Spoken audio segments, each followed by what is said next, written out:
Shout out mga kaamag for today's video. Welcome to YouTube channel. Ako si Kaamag. Today is February 7, 2025. Napakabilis ng araw mga kaamag. Parang kailan lang. Ngayon, nasa ikalawang buwan na tayo. Kaya everyday mga kaamag, sikapin natin na maging worth it araw-araw ang ating mga ginagawa sa buhay. Huwag nating sayangin ang bawat minuto, ang bawat oras. Dahil andyan lang sa paligid ang mga magagandang opportunity. Alright mga kamag, meron akong ituturo sa inyo. Kapag meron kayong naka-incubate na mushroom fruiting bags, kagaya na nasa likuran ko, nakikita nyo mga kamag, yan yung mga naka-incubate ko na mushroom fruiting bags. Siyempre, dapat din natin yan i-monitor mga kamag. Hindi porket na isalas na natin sa ating incubation area ay hindi na natin yan i-monitor. Ganun pa rin. Monitor pa rin natin yan. Titingnan natin bawat isa kung okay ba ang gapang ng mycelium.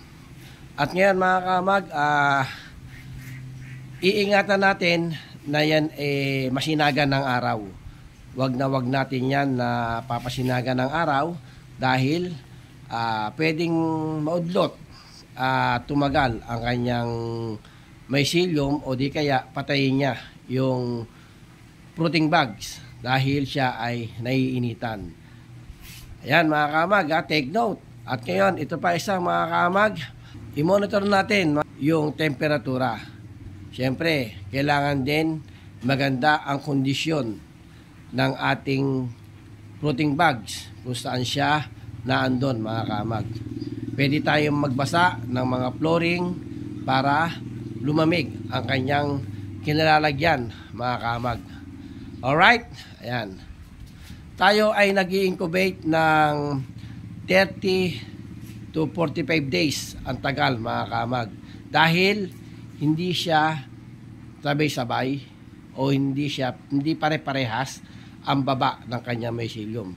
Merong masyadong active ang fruiting bags, meron yan mabilis na nagpo-fully ramified. Minsan 28 days pa lang fully ramified na. At meron naman na 28 days nasa 70% pa lang yung kanyang mycelium. Kaya tumatagal siya ng hanggang 45 days. Pero kapag siya ay umabot ng 45 days mga kamag, yon ay fully ramified na at ready to fruit na. Siya ay matured na. Mas okay yon mga kamag. Kaya yan yung ating imo-monitor mga kamag, yung ating mga fruiting bags na naka-incubate. Ngayon mga kamag, tututukan natin ang camera para mapokus ko sa inyo yung itsura ng gapang ng ating mycelium. At maobserbahan nyo yung ating ibinablog ngayon mga kamag. Alright? Tuloy-tuloy tayo mga kamag. Let's go! Yan mga kamag. Ganyan ang itsura ng ating mycelium habang bumababa unti-unti. Yan. Gaya nito, meron siyang 60% na at merong 50%. Yan.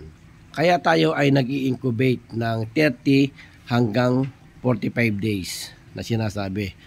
Pag umabot ang ating fruiting bags ng 45 days, siya ay fully ramified na at siya ay sigurado na matured na yung ating fruiting bags. Siya ay ready to fruit na mga kamag. Ngayon mga kamag, yan yung ating area ng ating naka-incubate na fruiting bags. Ang gagawin natin dyan mga kamag ay ira-random check natin yan. Magra-random check tayo at syempre hindi natin may iwasan na makakita tayo dyan ng ating reject. Yan. Hahanapin ninyo kung alin ang reject sa ginawa ninyo. Ito mga kamag, gagaya dito. Ayan, isi-separate na natin yan mga kamag. Reject yan. Ayan. Ayan o. Meron na siyang green mold. Kaya Kaya napaka-importante ang mag-random check tayo. Yan. Baka kasi makahawa pa yan. Yan. O, 4 na mga kaamag yung atin nakita na reject na mayroong green mold. Dapat yung malaman yan mga kaamag sa mga nagpapatubo ng kabute at gumagawa ng mushroom fruiting bags. Dapat natin alam to mga kaamag. Yan. Random check natin yan. Yon, ito. Yan mga kaamag. Ayan, ito. Ihiwalay na natin yan. Ayan. Ito mga kaamag, mahina. Mahina yung kanyang mycelium. Hindi siya gumapang ng maganda.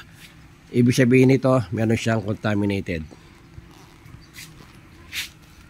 Ayan. Hindi natin maiiwasan mga kamag ang magkaroon ng reject sa ginawa natin na mushroom fruiting bags. Normal lang yan. Kahit saan production, merong reject. Pero, kailangan ang reject natin ay 5%.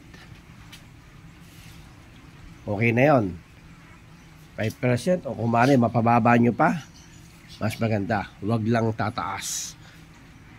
Magtaka kayo mga kamag kapag ang ginawa ninyong fruiting bags ay mataas ang contamination.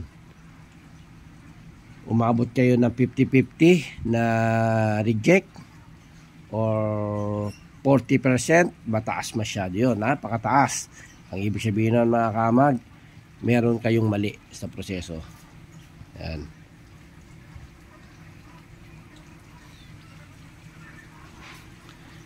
Yan. Alright mga kamag. For today's video, sana may natutunan ka sa binahagi kong tutorial at nakapag-share ulit tayo ng maiksing kaalaman pagdating dito sa pagpapatubo ng kabute. Ngayon, kung bago ka lang sa aking YouTube channel, huwag mo kalimutan subscribe, then like and share ang aking video para sa ganon ay lagi kang ma-update sa bagong video na aking i-upload. Alright, thank you for watching and God bless you all.